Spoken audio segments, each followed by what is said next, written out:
खूप दिवसानंतर मी शिवांशला घेऊन त्याच्या आजीकडे गेले होते. मग त्या दिवशी आम्ही बाहेर फिरायला गेलो. कारण त्या दिवशी गणपती जयंती होती. तर म्हटलं चला गणपतीच्या मंदिरात जाऊया गणपतीचं दर्शन करायला. मग शिवांशला घेऊन गेले गणपतीच्या मंदिरामध्ये. किती सुंदर आणि किती मोठी मूर्ती होती गणपती बाप्पाची तिथे. शिवांशला टेकवलं पायावरती गणपती बाप्पाच्या आणि तो त्या मूर्तीकडे बघत बसला होता. त्याला खूप मजा येत होती. आणि त्याची मावशी त्याचे फोटो काढत होती, पण त्याला मोबाईलमध्ये बघायचं नव्हतं. तो काही एक फोटो काढून देत नव्हता. तर मी त्याला बघण्यासाठी मोबाईलमध्ये हे करत होती, तर त्याने बघितलंच नाही. मग आम्ही बाजूलाच शंकराचं मंदिर पण होतं, तिथे सुद्धा गेलो पाया पडायला.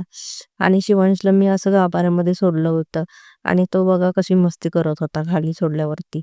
मग मी त्याचे व्हिडिओ काढत होते आणि आजूबाजूचे सगळे त्याला बघत होते.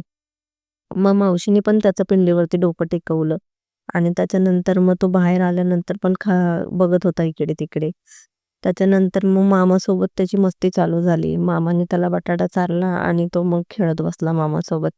त्याच्यानंतर आम्ही गेलो होतो मोमोज खायला आणि तिथं गेल्यानंतर वेटिंग होती त्याच्यामुळे आम्ही बाहेरच बसलो.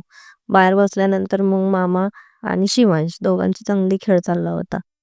मामा आणि शिवांशचा खेळ चालला होता. मी त्यांचा व्हिडिओ शूट करत होते आणि शिवांशचा बघा कसा खेळ चाललाय. आणि मग आम्हाला चांगलाच चिपकला होता. मग आम्ही जेव्हा ऑर्डर द्यायला गेलो तेव्हा पण त्या दोघांचा खेळच चालला होता. बघा कसा खेळ चालला दोघांचा. त्याला खूप मज्जा येत होती कारण मामा खूप खेळवत होता ना आणि त्याच्यामुळे त्याचं चाललं होतं चांगला खेळ.